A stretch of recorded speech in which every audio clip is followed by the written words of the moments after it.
There we go. Car overheating again. Look at that.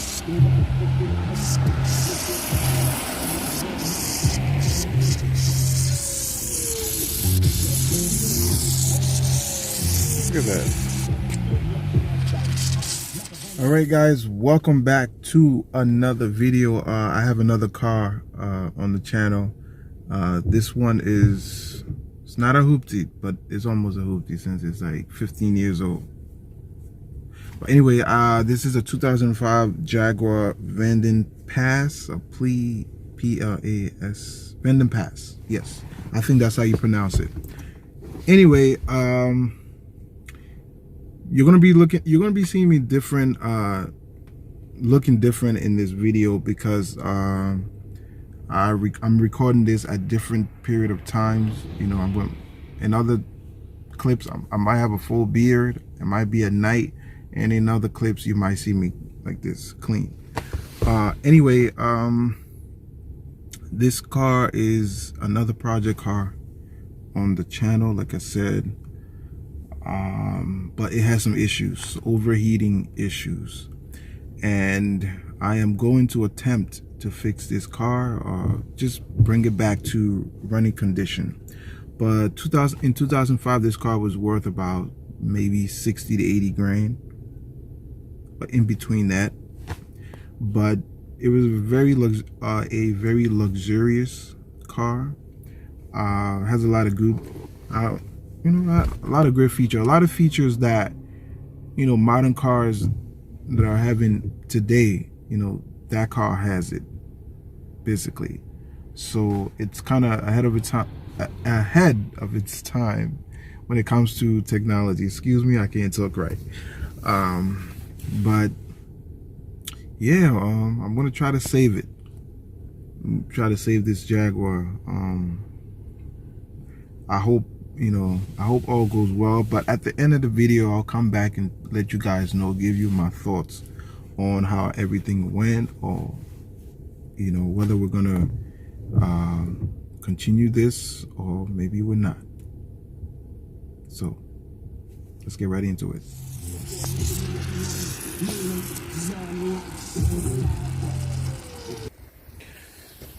Okay, the car is overheating because there's a leak in the cooling system. Right there, little bubbles. All right, let's see.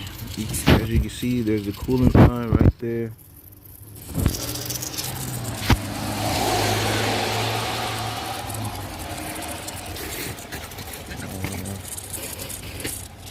Yeah, almost half of the coolant leaked out. But guys, this is the next project car on the channel. I'm going to talk more about that in a minute, but this is a Jaguar, 2005 Jaguar Vanden Pass. A P, I don't know how to pronounce that properly. I think that's how you pronounce it, but this is a 4.2 liter V8. This car, hold on, let me close the hood. Sorry. Yeah, you can hear that, like, you can hear the leak. Literally, you can hear it.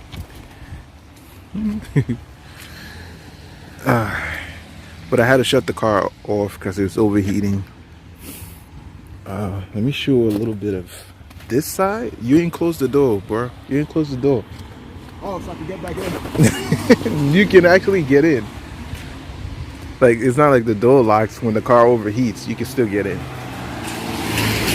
Yeah.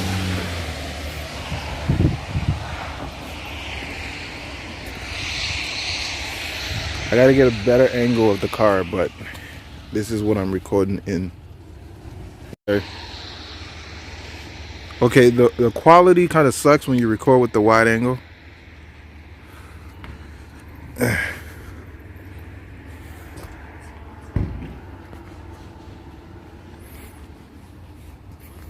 Yeah, we're not going nowhere for a few minutes until everything gets back to normal.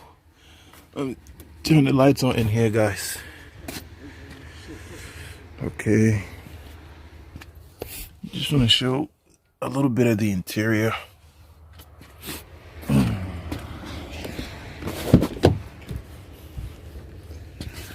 I apologize if the camera's a little shaky and everything's all over the place, but just a second here, I'm gonna sit in the car and just explain and talk more to you guys about this car. It's a pretty nice car, but it's a 2005 for the year. Pretty luxurious for 2005, I'll tell you that. I don't even know how to pop this thing out. Oh, there we go. There we go. I had to stop and make a little video because, you know, to show you guys, if anybody out there know what to do. I mean, I already know what to do, but I think I know what to do. I ran a diagnostic on the car, and the car needs a new radiator hose, probably radiator pump, and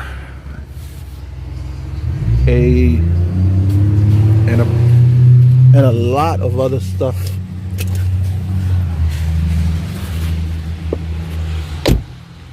But I will explain that stuff, all those things here in a minute.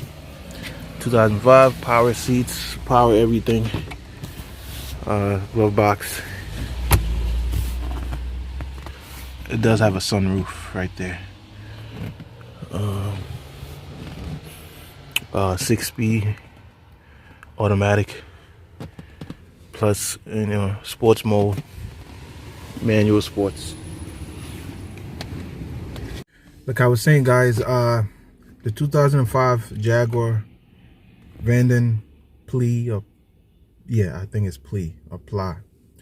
It's gonna be the next project car on the channel. This car does not belong to me, it belongs to my brother.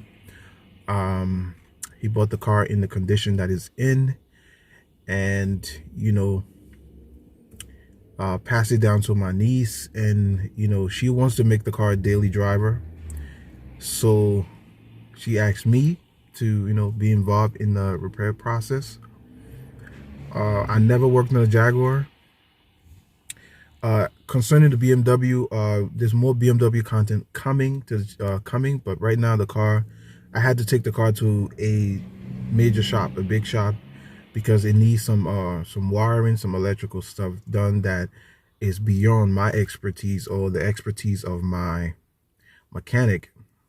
So, well, you know, that's coming in maybe a week, 2 weeks, 3 weeks from now. But for now, this is what I'm going to be working on. I'm trying to get this thing back to, you know, just driving, you know, regular driving order. It can never be 100% fixed, you know, but so far I ran diagnostics on the car. I plugged in my little computer thingy and I read the codes that's on the car. It needs brakes, excuse my language. It needs radiator, spark plugs, coils. Good thing the engine is fine. The engine hasn't blown up yet. It needs a new catalytic converter. That's another thing. But I think we could get this car back in running order with for maybe $2,500 to $3,000, or maybe even less, if, you know, after, you know, buying parts and then labor and stuff like that. I am going to be doing the easy work, the easy parts of fixing the car, like the spark plugs, the coils. I am going to be doing that part, but the hard parts, like the difficult stuff, like the exhaust, the catalytic converter stuff, that's going to a shop. We're going to take that to a shop, and they're going to take care of that. And also water pump and whatever else that we run into during the repair process of this car. But I just wanted to show you guys, this is This is the next, before the BMW comes back, this is what we're going to be working on. There are some stuff I didn't mention, about this car yet, but as you can see, for a 2005, the car is it's a nice car. A sunroof, power sunroof, power seats, power steering wheel, adjustable stuff. What else? There's some pretty updated stuff in here. I mean, this car was around maybe $60,000 to $80,000 new in 2005, which is good. Like the previous owner, I guess, took really good care of it. It's at 124,000 miles, which isn't bad. But the small stuff, like I felt like he or she didn't take care of that part. But they sold the car as it is. And so is the next owner, which is my brother, responsibility to get it fixed, up and running if he wants to drive it. But I've been driving the car for a little bit and it drives just okay. Drives just fine, other than the overheating. The car overheats like every 15 to 20 minutes of driving. And you got to constantly put coolant in the car because there's a leak in the coolant system. The coolant tank that needs to be replaced as well. There's a leak in there, and the hose, and a whole bunch of other issues here that we haven't begin to discover yet. I know once I take this thing to a shop, they probably gonna find more problems, more issues with it. But like I said, I'm trying to take care of the simple stuff, the easy stuff, like just stuff to have this car running properly, like without overheating at least. Because without the overheating issues, I don't notice anything else. This car can literally run like just fine, except for a little bit of rattle and a tiny bit of jerk. That's something with the transmission, I believe. But when I did the diagnostic, I did not see any transmission codes on here. I did not. I'm not gonna lie.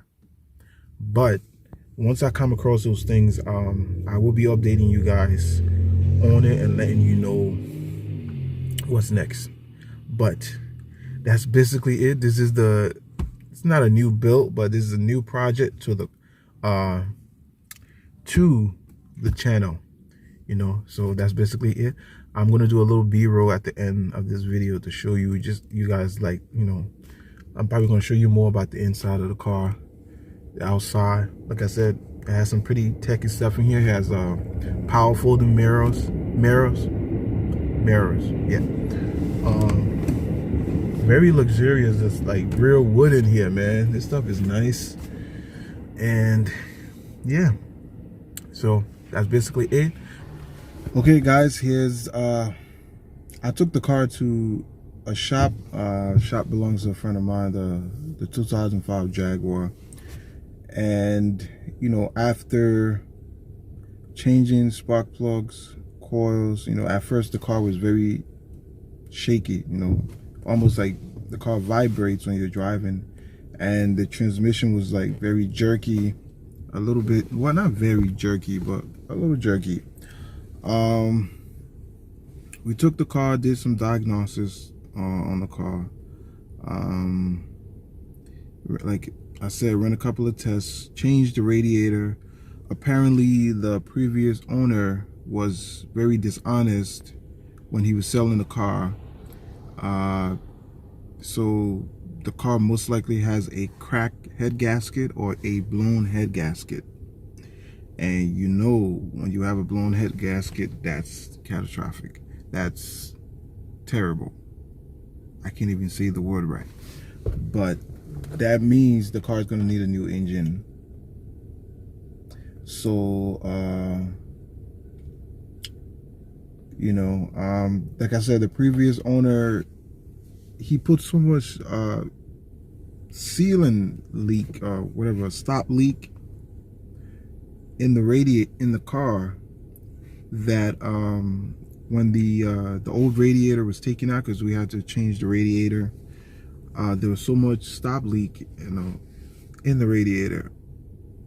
But like I said, he was very dishonest when selling the car, and so we're gonna have to cut our losses and just sell the car as it is not being dishonest, but just letting the next person that's possibly going to buy the car that this might be the issue, or this is the issue that's going on with the car. I was hoping this would be a long project or long thing, but apparently it's not going to be, because we're not going to put no more money into this car when, you know, apparently it needs a new engine. So